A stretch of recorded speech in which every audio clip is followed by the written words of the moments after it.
1984 Anti-Sikh Riots, right? So I want to touch that also. How's your thinking about it? I'm very aware of what was happening and very frightened too, because we had never seen anything like that. It was like Punjab became a very strange place to live in. In fact, I got married when there was a curfew on. Just the massacre of innocent people for no reason, no fault of their own.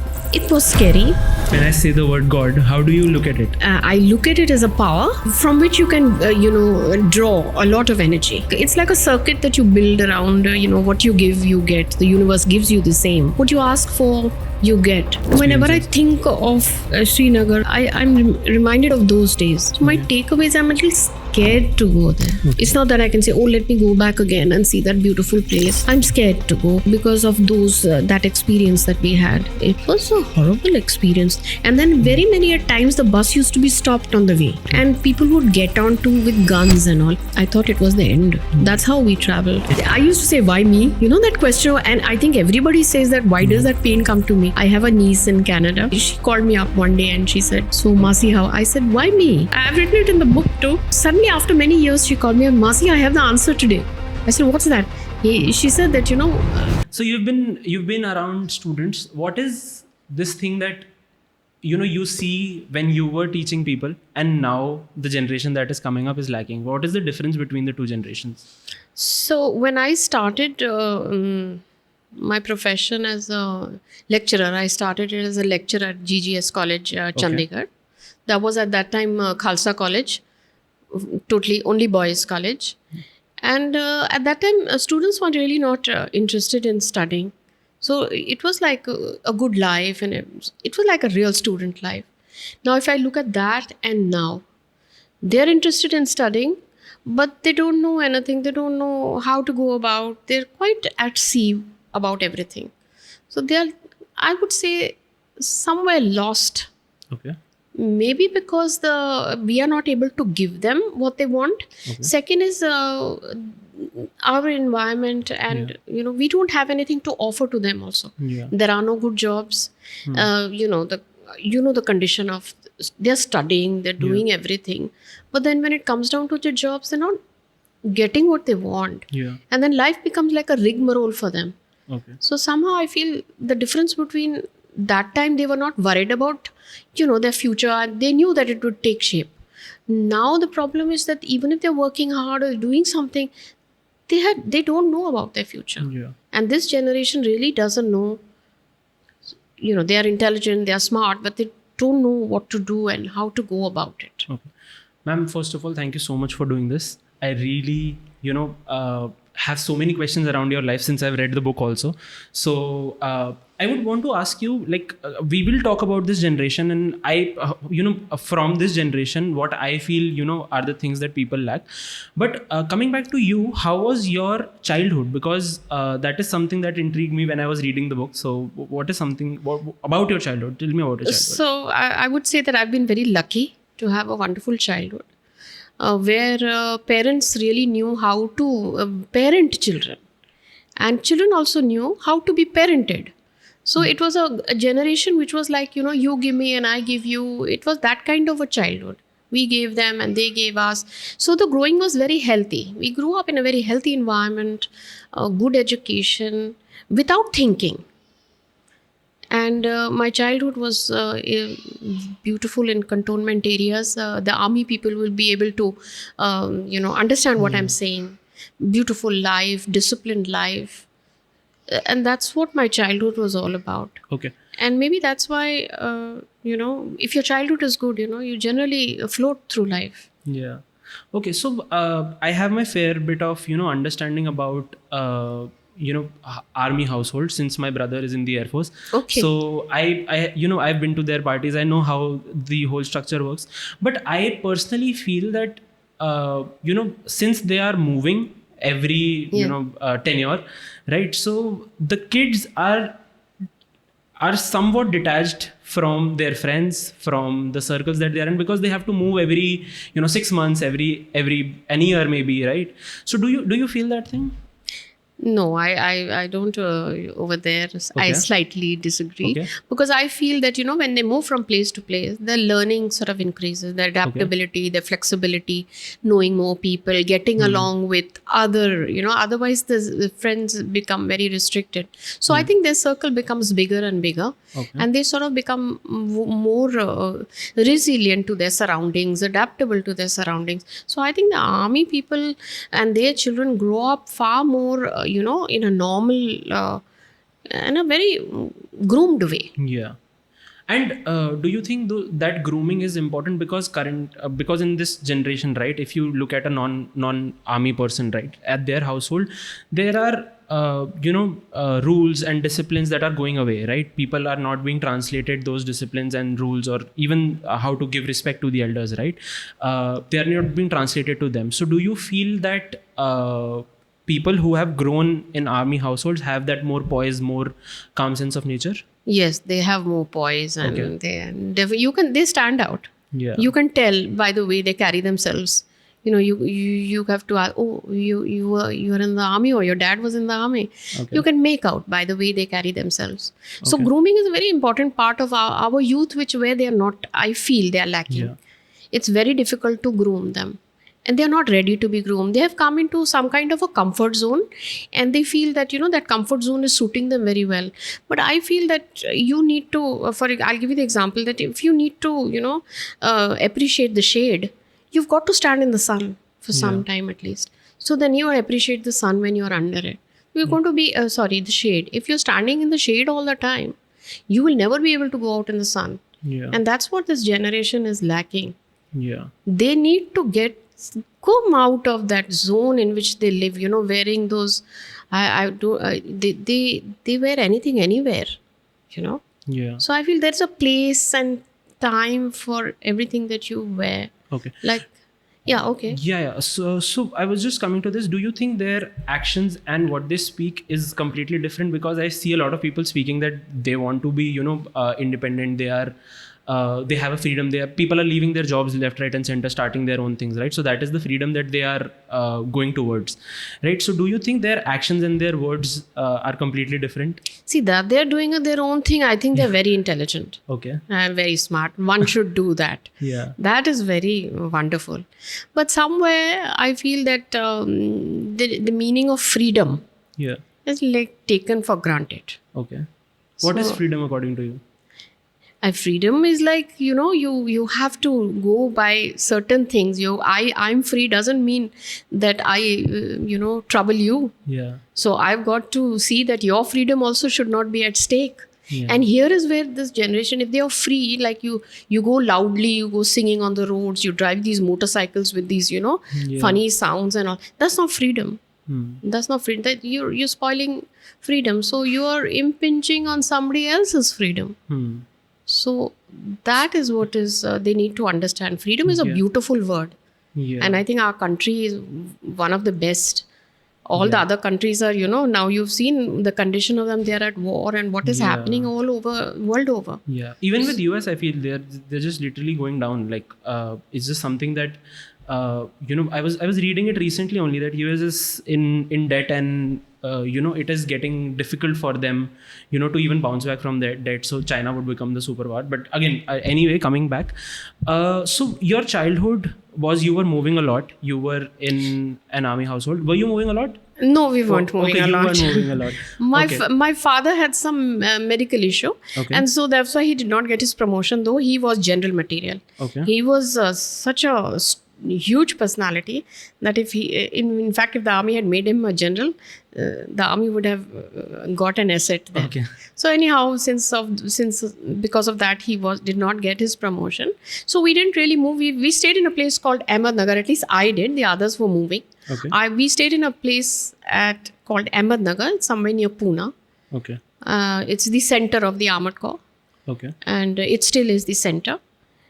And we stayed there for good long. I was in class 7. Till class 7, we stayed there till we moved to Chandigarh Okay. when Daddy retired. Yeah. And how was shift from Pune to Chandigarh? It was so difficult to become a civilian suddenly, and you do your own thing and nothing, everything was totally out of place, and we were so we used to cry in the evenings, with no place to go, no movies. We can't go out in the evening, no movies, because there we used to see 2 movies, 3 movies a week. Yeah. And suddenly there was nothing. Okay. So do you feel that people who are living outside should also, inculcate some of the habits or maybe routines from people who are in the army, right? I think our students, our youth should have compulsory military training for 1 year. Yeah. I think people in the West do have it, right? They do have. Okay. Yeah. We should also have it. Then they will understand the value, the values, the meaning of discipline, freedom, everything will come in place. What are maybe, give me 3 things that you have learned from your father, like when he was in the army, like, he used to maybe, tell you some things that, have been with you and you carry them right now also to your core, right? So maybe give me three values that you have learned. I think making decisions. Okay. He was a very good decision maker. He would take the decision on the spot. And then if the decision, generally his decision was right, but he didn't bother. Even if it was wrong, it was his decision and he stood by his decision. So being a decision maker is I learned from him. The other thing that I learned from him was, to be a strong person. Okay. And not give up. Keep on moving, pushing. Come on, do it. You can do it. He used to do that. So I learned that from him. And the third thing is, of course, the lovely discipline that he has instilled in me. I bless him for putting that in me, because today then I can carry myself in a much better way. Okay. And do you, translate that discipline to your kids? Yes, of course I do. Ask them, they'll tell you. I do it all the time. Sometimes I have to stop myself. No, don't do it too much, because this is not the military. Yeah. But they are lovely. My children are very lovely. Okay. Talk to me about your college life. We've spoken about your school. We have spoken about how you live. How was your college life? Because college in those days was far better than what it is now. It was all fun. Okay. A lot of fun. But yes, a lot of study too, as in theatre. We used to do a lot of theatre. Yeah. And a lot of, I used to be on the stage forever. Okay. It used to be declamation debates, and also the college would send me for declamations, and I would bring back the trophy every time. I don't think that at college that I went somewhere like inter-college. We used to have a lot of inter-college declamations and debates.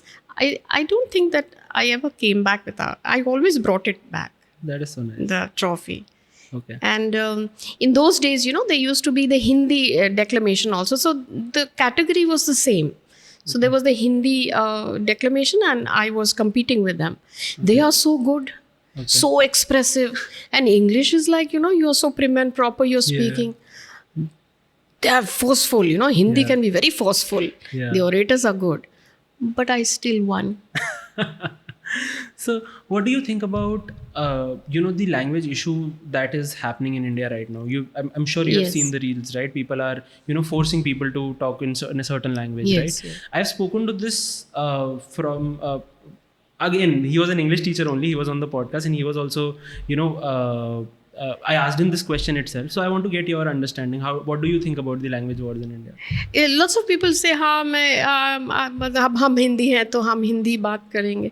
But our education, all the books and everything that you want to learn up, the written word is more in English than it is in any other language. Yes, it's nice to know your language. It's a pride to be, speaking your mother tongue. But then it's also good to speak a foreign language, and so that, because it's a global language. Yeah. So I feel if you really want to do something, and I think English becomes an important part of our education. Okay. Hindi is very good, but people who speak well, I'm sure globally they do better. Okay. Yeah. So I have also this same notion that like people should adapt a global language, since it becomes easier to do work, to meet new people, and also get a culture understanding of their country also. But do you think the youth today is losing that cultural aspect that was in back then, like the pride of the nation? Do you think people are losing that? No, I don't think. I think people are more connected to their culture now. Okay. If you ask me, we never knew anything. We were, because it was just the independence in 47 and it was a new India at that time. Yeah. So we didn't know much about our culture, if you ask me. How was living through that era where the new India was happening? How was that? Though it was so British. Okay. It was so British. Everything was very British. It was new. It was a transition. Okay. So from that transition to now, slowly, then that effect has gone. Yeah. So we had that British, influence in our lives. Okay. But when now you see that that's gone and people are more connected to their culture now. Even I am now more connected than I was at that time to my own culture. Okay. And ma'am, in the book you have written about the 1984 Anti-Sikh Riots, right? So I want to touch that also because that was a very, an emotional read for me. I would say that chapter was a very emotional read for me because I obviously know about the Operation Blue Star, but post that I have not done my research on it. But a person who has lived through it, who has experienced all of the chaos that was happening, right? So how was your thinking about it? Do you remember it? Do you Of sit course, back? we were in college and we were in the university when it happened. So very aware of what was happening. Okay. And very frightened too, because we had never seen anything like that. It was like Punjab became a very strange place to live in. In fact, I got married when there was a curfew on. Okay. So it was not an easy place to be living in at that time. But 1984, if I bring those memories back, it was scary. Just the massacre of innocent people for no reason, no fault of their own, unnecessarily, killing children, Yeah. small children, little children and men, and leaving the women and all, just, and lots of destruction of the scriptures also happened at that time. Yeah. So it did affect our lives. And I remember those 3-4 days were quite scary for us. I've mentioned in the book, so I would like people to read that a little bit. But I would like to tell you something about an incident where my sister was traveling. Okay. And she was traveling with her son.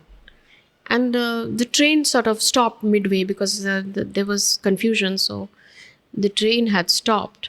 And somebody told her that, there's a danger for your son because he was in a turban and he was wearing patka at that time.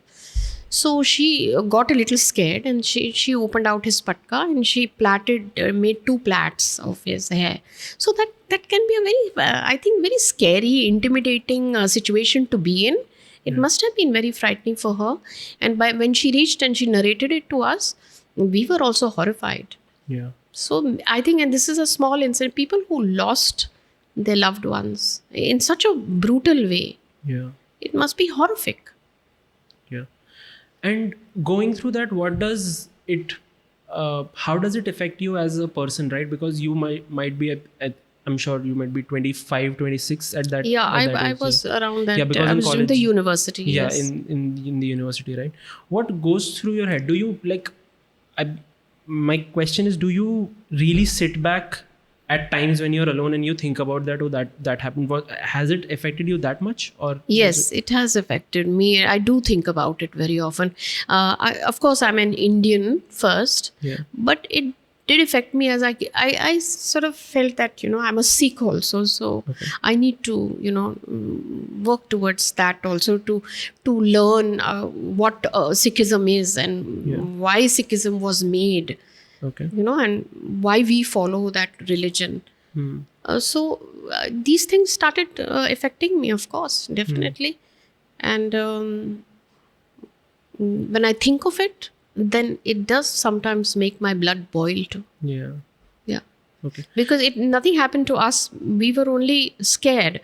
But when we listen to stories of victims, and at that time it was like in the newspapers, in the news, everything. And the worst part was that no one was punished for it for decades. Yeah. How could there be a massacre of 3,000 people and no one responsible for it? Yeah. So I think there some betrayal has happened for all of us. Yeah. Yeah. Okay. So once you're thinking about it and you are in a place where it boils your blood, right? How do you bounce back from it? How do you come back to this this smiling woman that you are right now? Yeah. Then, life has to move on. Life is not static. It doesn't stand in one place. It's not constant. It keeps on moving. So once you start moving, as human nature, God has made us like that we when we start moving, we sort of get over things.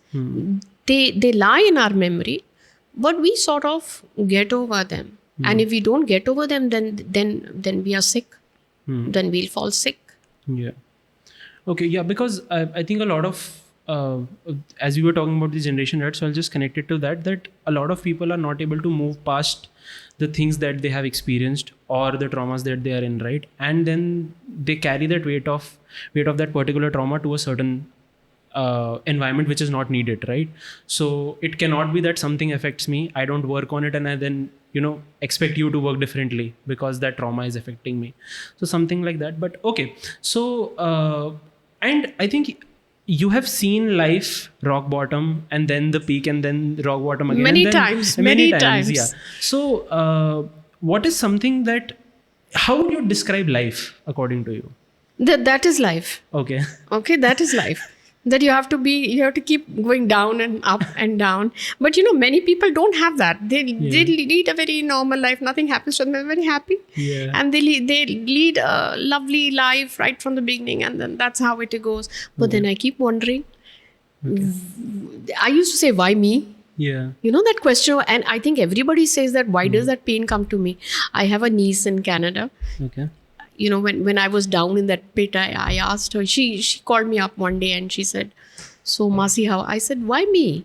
Yeah. So then she told me this. I've written it in the book too. Yeah. I said, why me? And she never had an answer. She just said, doesn't matter, Masi, everything will get okay. So then suddenly after many years, she called me up, Masi, I have the answer today. I said, what's that?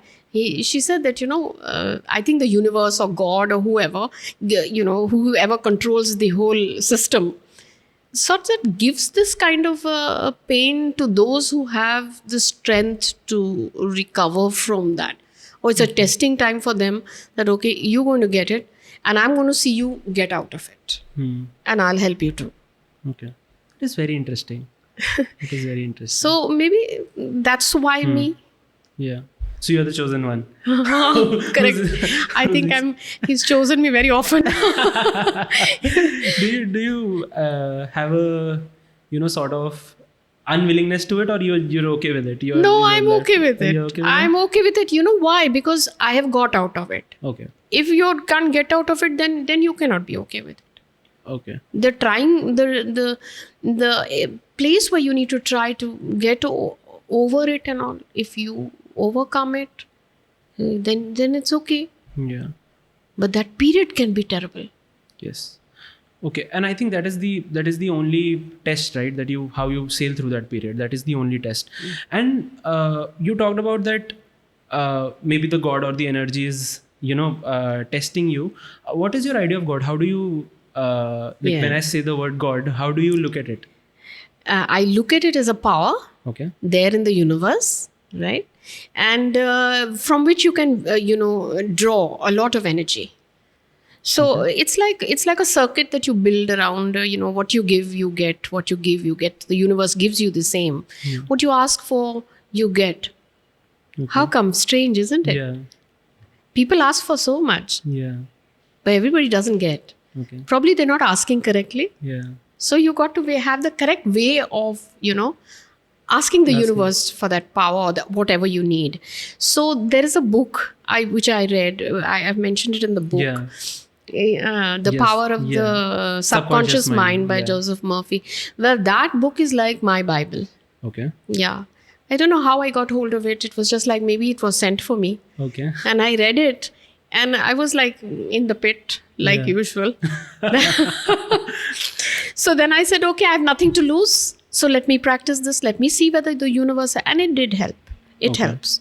That helped me like crazy, that book. So I suggest it to everybody. Read it, please. And you'll know how much power is there. He's ready to give you, but we are not ready to take. Okay.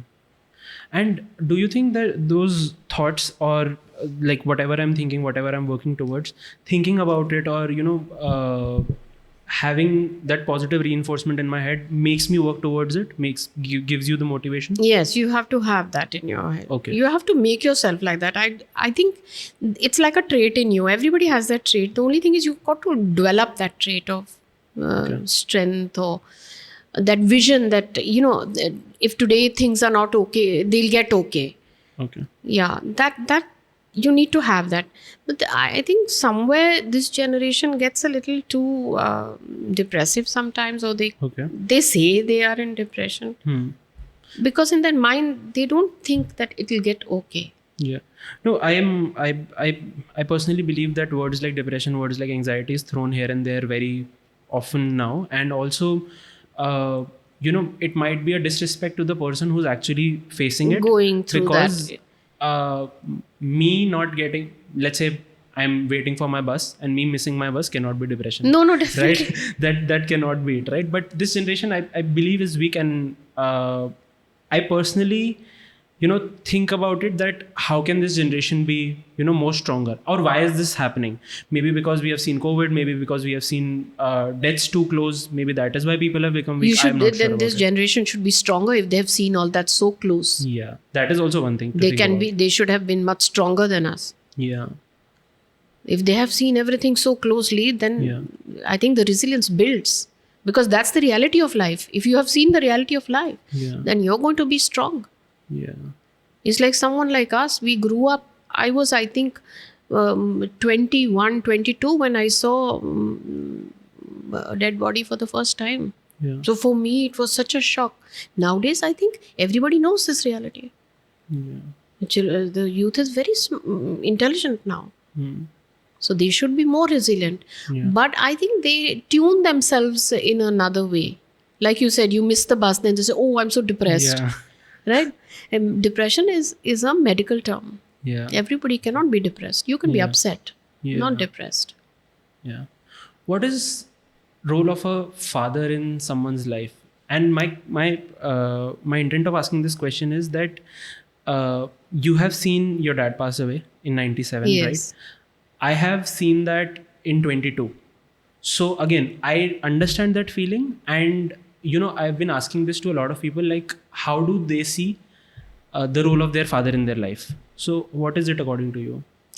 I think it's very important that influence should be there, but at the same time that influence should be strong in your life, because then if it is not strong, then you do not get that learning from that.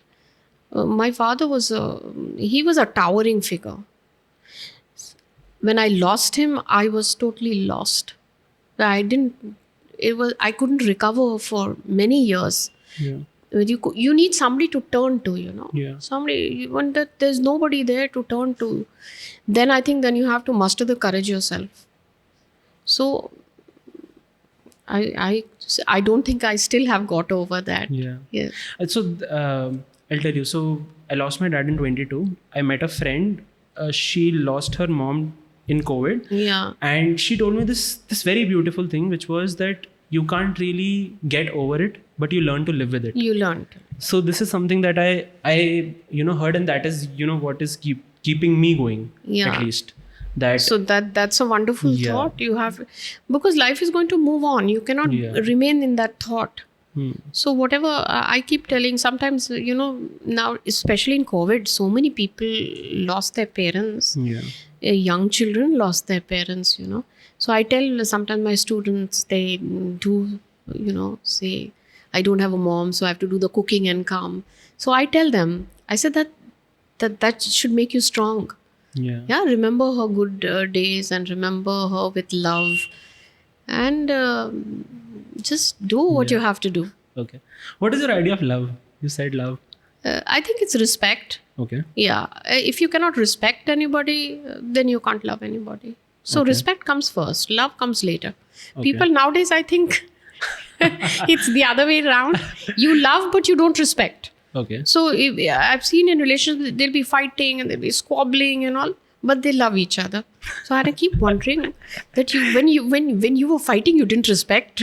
Yeah. Then what sort of love is this? I fail to understand. Yeah. So I think it's respect Okay. and giving space to everybody. That's very important. Everybody requires that little space for themselves. So respect and space and love comes automatically. Okay. No, I think we are just, bashing this generation left, right, and center. No, but- I'm not bashing. In my book, I have written, if you will read my book carefully, that this generation is immensely smart, Yeah. Okay. and over too sensitive. Yeah.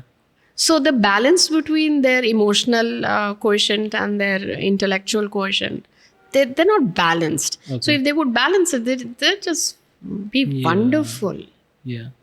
In one of the previous podcasts, you have said that you have not cried in a long time, right? I saw that. Yes. So, how do you look at crying, like expressing your emotions? Because I personally feel that after my dad, again, I'll just refer to that, I have become a more sensitive, more emotional person. Yes. That even, I realized this, I was watching a movie and there was some bit about a father and a son, and that made me really emotional. And I was looking across the room and no one was, that emotional that it affected me.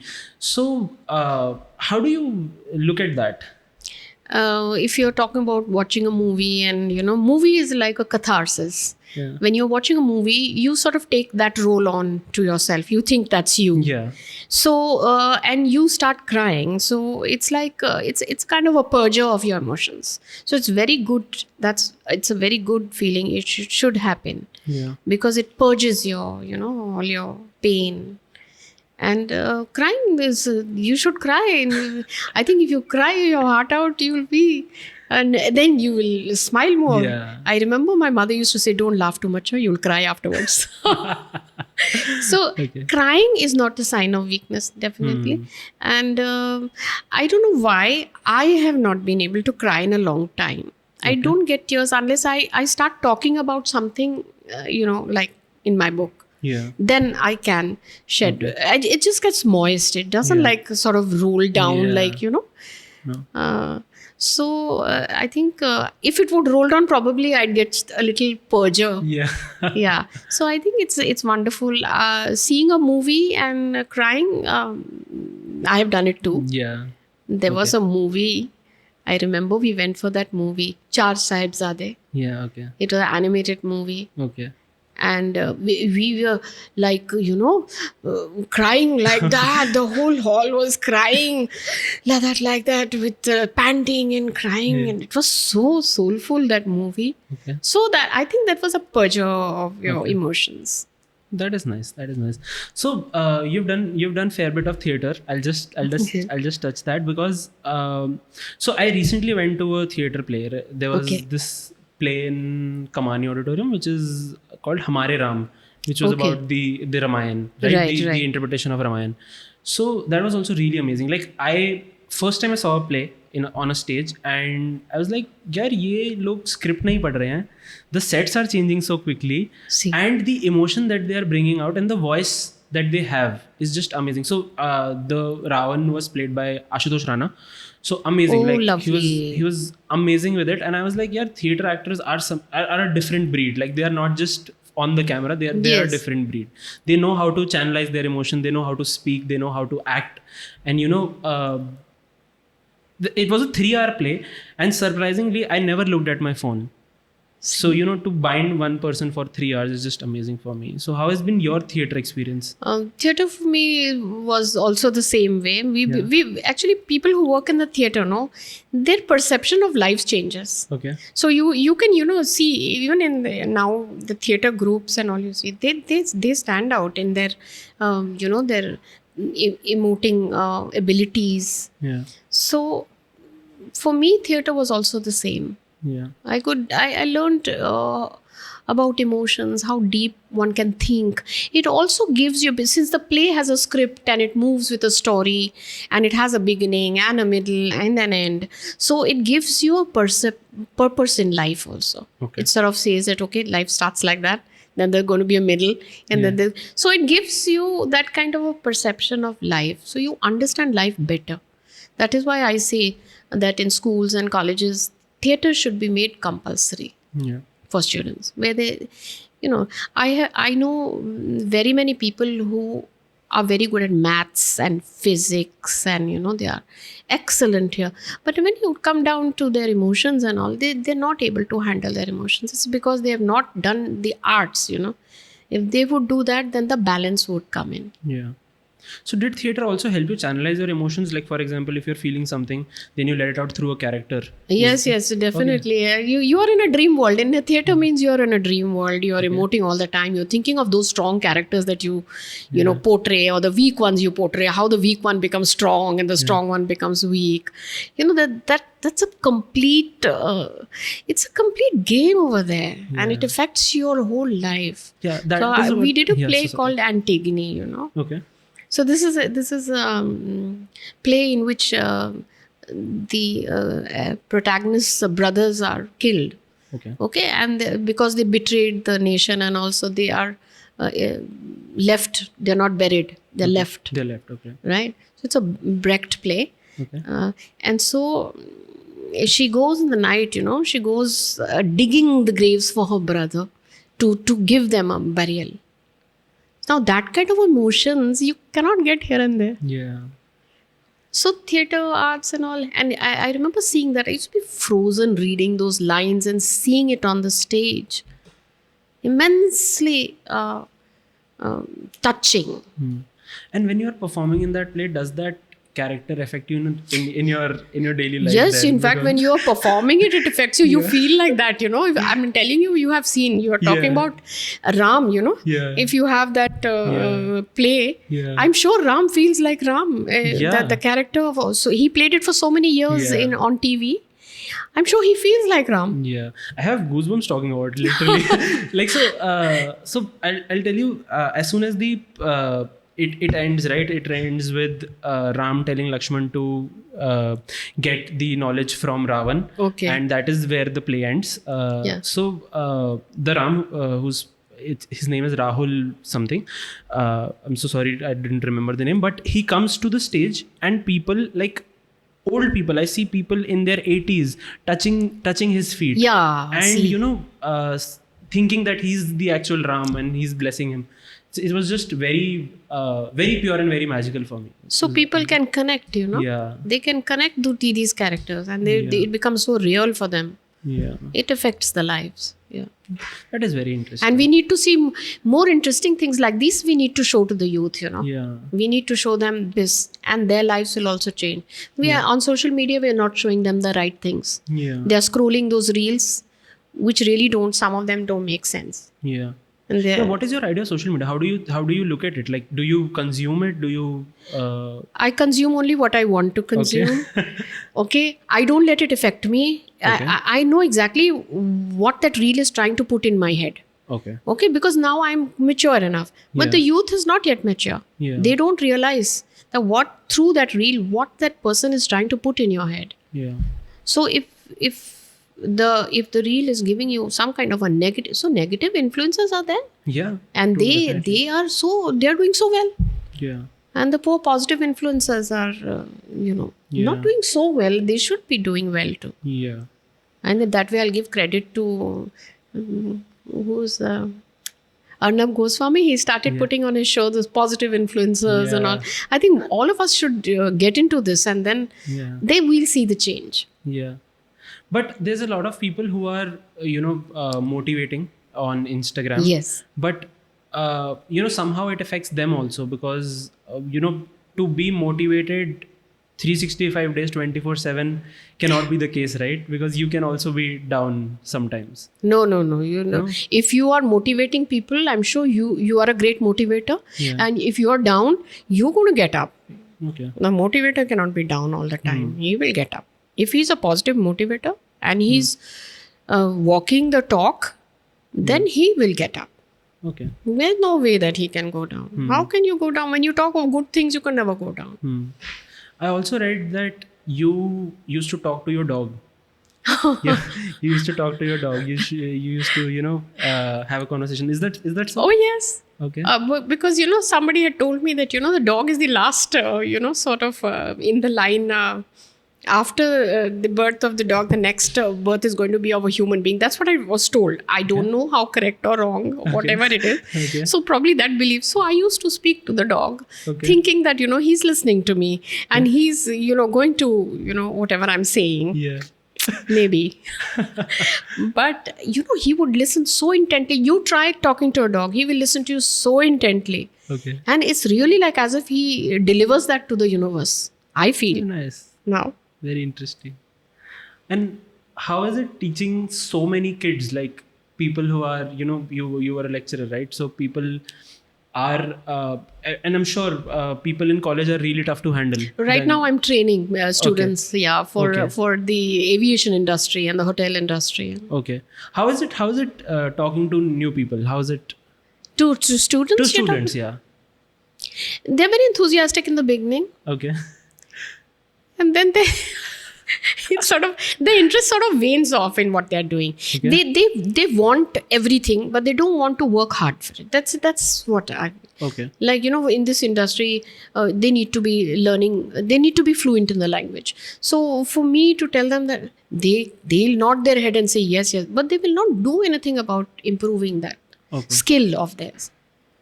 It will take them just 3 months to improve, but they don't do. And otherwise, they're lovely, all of them. Just by looking at a batch of, let's say, 25 students, can you tell them? Can you make out that this person is really attached to what they are coming for? Minimum 30, I would say 25 is a Okay. smaller 30, 35. Talk of 30, 35 Okay. sitting in the class. Okay. Should I tell the truth or should I? Tell me the truth. Why would you sugarcoat it? Because they'll get they might. So I would say if I have a class of 35, as in today, as in training them in the language of whatever I train them in, and 2, 3. Okay. So it's sad. They all want to do, but they don't do anything about it. So there are only 2, 3 who are so receptive and they take, and then those are the ones who are successful. Okay. How does it feel to guide people who are lost in their life? Because kids are like they are still figuring it out, right? They are in that, maybe someone is doing it intentionally, like someone is coming and they're like कि मेरे को यही करना है. Someone is like कि यार नहीं, किसी ने pressure दिया है कि मेरे को job करना है, right? Yes. So how is it difficult dealing with these sets of people? See, guiding and giving them advice is not easy. I would say when I sit down to guide them, I keep wondering, like, who am I to guide them, because their lives, their path is a little different and my path is different. I don't profess to be a big counselor or a guide, but yes, what if I can give them earnestly what is right, what is good for all, and what is good for us and you and me included, then I do guide them.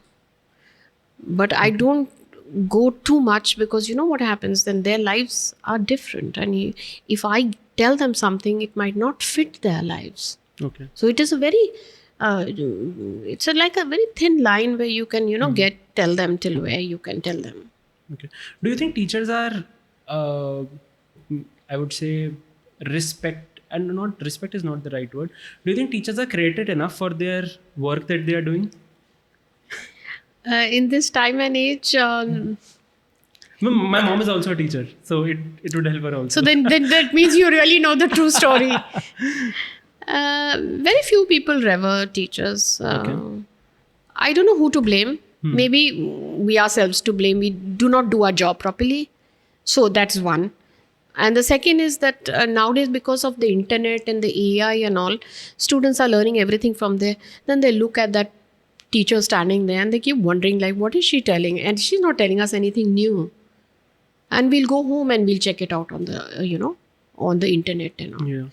So I think somewhere down the line, this profession has sort of lost its respect. I cannot put my finger on it. Okay. But yes, definitely.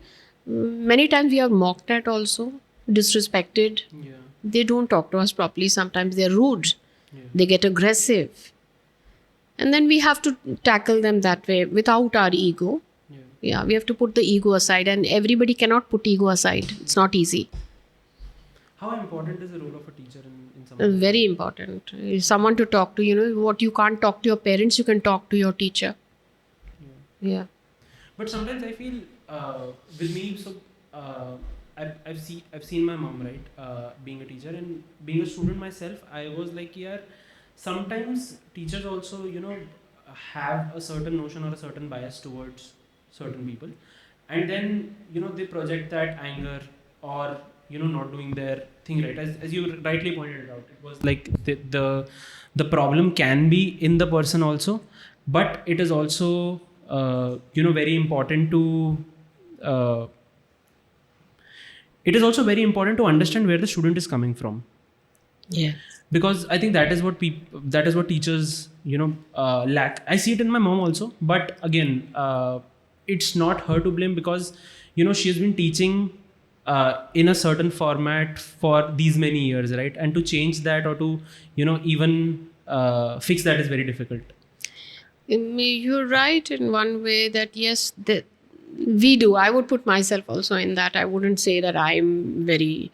We all have our weak points, but yes, if a teacher cannot put his or her ego away and talk to the student, then definitely something is wrong with the teacher. Because that age will be aggressive. That age will have its own. Their hormones are jumping, so they are going to be having problems with the, the teacher. It is for the teacher to understand that how to go about it. And we don't have very many of those kinds. We have few, and the reason is also that they do not pay the teachers well. They don't. If the corporates are paying so well, why the teachers are not getting a good salary? They should also get salaries like the corporates get. No, that is a fair point. I think that is why even this profession is also not very popularized or being accepted by a lot of people, because again, it depends on the pay also.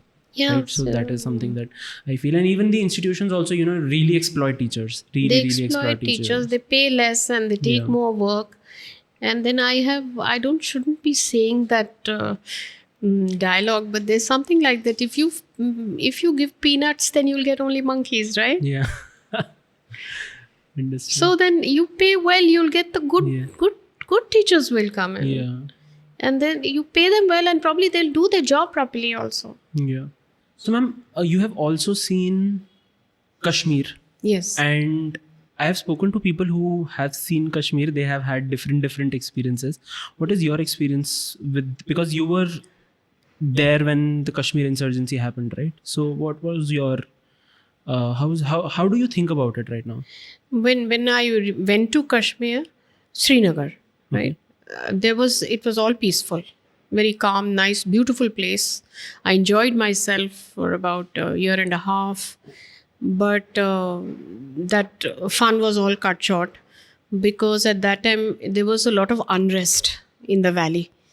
And we used to stay at the Palace Hotel, which was on a height, which was overlooking the Dal Lake. And they used to be have these processions and all coming. Thousands and thousands of people, in processions, calling out and speaking or singing, clapping. So we couldn't understand what it was because it was in their local language. But it used to be very frightening. It was like as if they would come on that Dal Lake road and then they would start coming up towards the hotel. So then it used to be very scary for us. And sometimes 2-3 times few people have come into the hotel, and we were told to go behind the cottages and sit quietly over there for some time.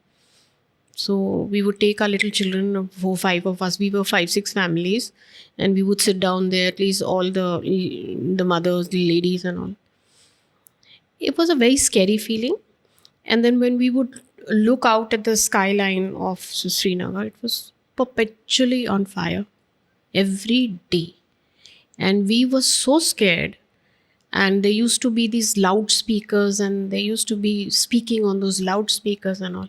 And every day it became worse, and I'm feeling a little, emotional talking about it, because it was such a beautiful place to live in, and suddenly this fire and all this, and became so regular that you never knew, what's going to happen the next minute. So then we were told to leave. We were told to leave from there immediately. Okay. All the families and all. So in the night, and we couldn't leave in the daytime because it was not safe. So in the night, a bus was arranged for all of us, and we got onto that bus. It was in winters when we left that place with our children, and we left the whole house as it was.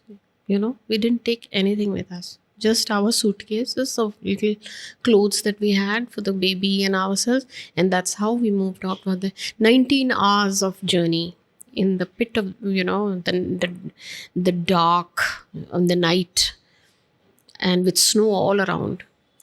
There was one experience that it was just like I was, at a war zone. And now I think things have changed. It's become better than what it was at that. That was the beginning of the violence at that time. Yeah. How does it shape you as a person? Like, what do you take away from that? From those Now, whenever I experiences? think of Srinagar, I'm reminded of those days. So my takeaways, I'm a little scared to go there. Okay. So that feeling of being scared is there in my. Okay. It's not that I can say, oh, let me go back again and see that beautiful place. I'm scared to go because because of those that experience that we had. There was so much snow outside, and traveling through those hills and all down to Jammu, it was a horrible experience. And then very many at times the bus used to be stopped on the way. Okay. And people would get onto with guns and all. I don't know who those people were. Were they the locals, or were they somebody else, or were they? I really don't know who they were. They used to get on the bus and they would go all over the bus, and they had these guns with them, and we would I thought it was the end. But I really don't know who those people were. That's how we traveled. And people who went through that violence, then, it must have been terrible for them. Yeah. So what has been keeping you going once you've seen the 1984, you've seen the Kashmir Insurgency, and then, being at the lowest? What is this thing that is keeping you going? I think my parents have been a great influence in, they used to tell me, not very often, my mom was silent, but my dad used to tell me a lot of stories about the partition. They wouldn't like to share much. I don't know why, the reason. But whenever they did share, they told us about how horrific those times were. Yeah. So, but they also told us that, see us now, look at us now. We have, overcome all that. Yeah. And if anything like that happens in the future, which can happen because history repeats itself, then you should be able to be resilient and move forward. Your mom, you said, was silent, but I'm sure she has a very good impact on you, and her values have been translated to you. What are those? How do you remember your mom? My mom was a very silent. I don't remember communicating with her at all when we were young. It was only dad's influence on us. Okay. So, but later in my life, again when I was in the pit. Yeah. So now I take that pit very lovingly. Okay. So I used to, she was my strength at that time. Okay. There was nobody who gave me that strength. She used to keep telling me, never mind, oh dekhan wala hai, Rab dekhega, Vaheguru dekhega. She had instilled that faith in me that, yes, God is going to take care of me. And that sort of gave me that strength. And she would say it every day. And I used to question her. She would answer in terms of Vaheguru, Okay. So she also put me on that path of having faith in Vaheguru.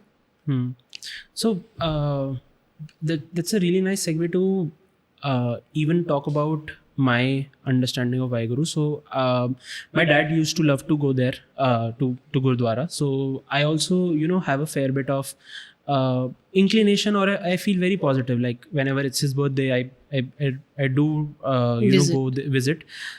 So you have also used some of the teachings from Guru Granth Sahib in your book, right? So what has been your, I would say, experience? Because that is just surreal, because people who have read it, people who have embodied those teachings in their life, experience something which I don't think this generation would even know about, maybe, right? So what have been those teachings, those learnings for you? I think the Granth Sahib is it teaches you a way of life. Okay. It doesn't tell you, anything that you have to do, any ritual or anything. You must do this and you must do that. Yeah. It doesn't. It tells you to stay away from all that, and it teaches you how you need to lead your life. I think all the scriptures teach us that, but somewhere down the line, you need to do this and you need to do in Sikhism. The Granth Sahib tells us just lead your life with integrity, honesty, love, affection. Don't hurt anybody intentionally, and that's how you should lead your life. And bear pain, because our gurus have borne so much of pain. If you look at their suffering and their grit and fortitude, we are nothing. The Guru Gobind Singh, he sacrificed all his children he never bowed his head down, but so that thing in the Granth Sahib ke, never bow down. Yeah. That is what gives you resilience. Never bow down to injustice. Never bow down to, if anybody is treating you badly, stand up for it. Never bow down to anybody's injustice. Yeah. And I also love the seva bhav that they have, right? Because I've seen like richest of the richest come there and do cleanings, take care of the juta ghar or everything. So that is something that I personally very much appreciate. Yeah, that is a part of Gurdwaras, and I think Guru Nanak is the one who started this seva bhav with his, you remember, he giving counting kilos like 1, 2, 3 and then tera. So that tera became the, hallmark. Just give what you have to give. Till you can give, what you can give, little bit also. So even if, in that they have these big drums in Bangla Sahib, if you have seen, where you put your dal and your chawal and all. So suddenly you see that drum. If you see the drum in the morning, it's like hardly anything. Within 4 hours, 5 hours, that drum is full. So this is coming from somewhere. It's magic. It's not like, I'm sure with the kind of population we have, this should be everywhere. It should be everywhere. So the seva bhav is, I also feel like, going and cleaning, and it gives me so much pleasure making those chapatis and all.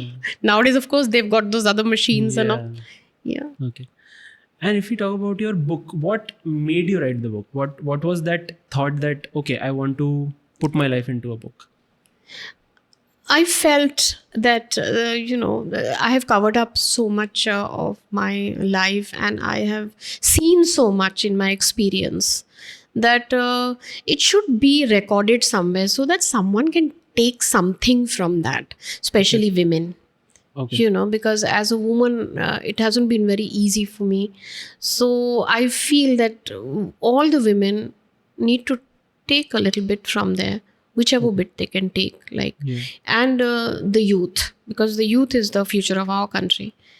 And the women who generally keep quiet and don't stand up, and then they keep bearing the injustice or whatever is happening to them, they have a lot of, they have a threshold of pain. They can take a lot of pain. But I feel why you want to take pain when life is so beautiful. So let's get out of that pain. But because women are insecure, they bear the pain. Yeah. Okay. So and why would you think of a name like Unravelling the Weave?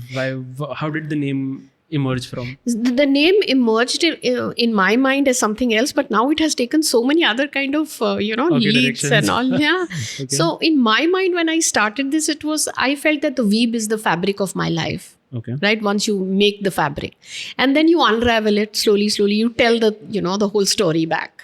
You unravel the weave. Okay. So now in my book, I think the unraveling of the weave has become quite a big unravel.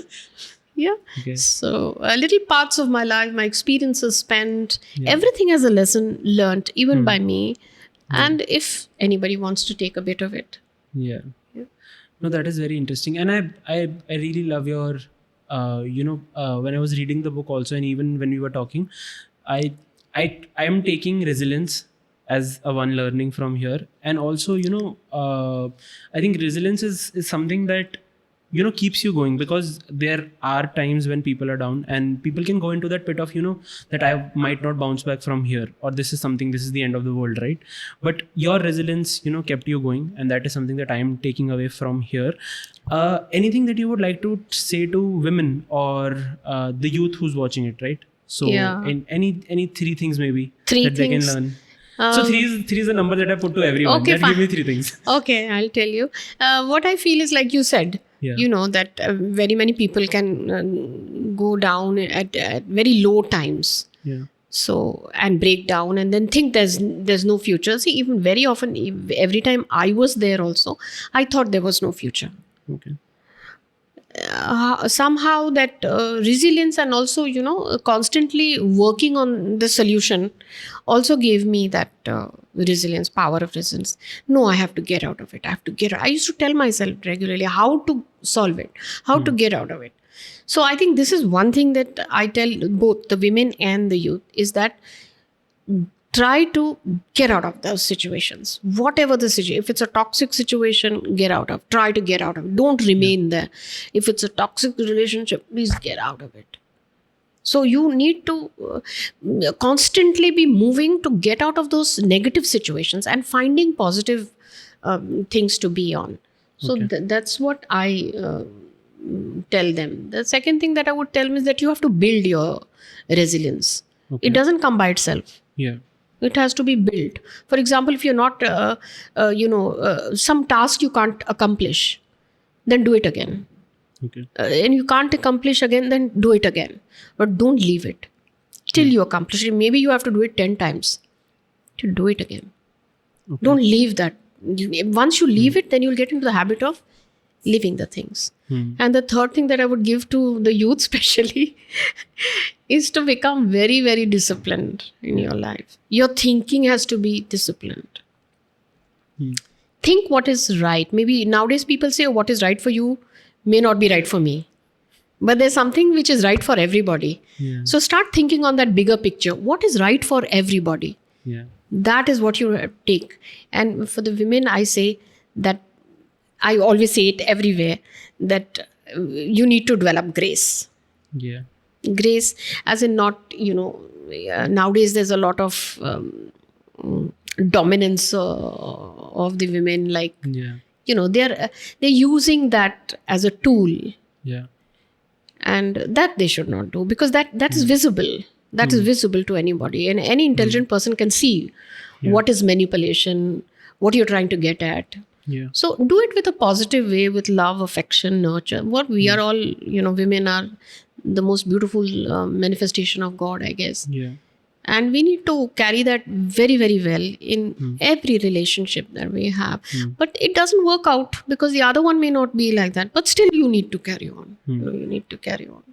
No, that is really interesting. And these things, if someone embodies that in their life, I think would have a very nice life. And thank you so much for doing this. I really love talking to you and taking things from you. And again, the idea of the podcast was to get a person who has so much experience in life, so that I can learn from those experiences, and people can watch it and have that learnings as well. I think lots of people have lots of experiences, but they don't come out to probably tell their experiences out in public like I have. Okay. So thank you so much for appreciating that. Anytime. Yeah.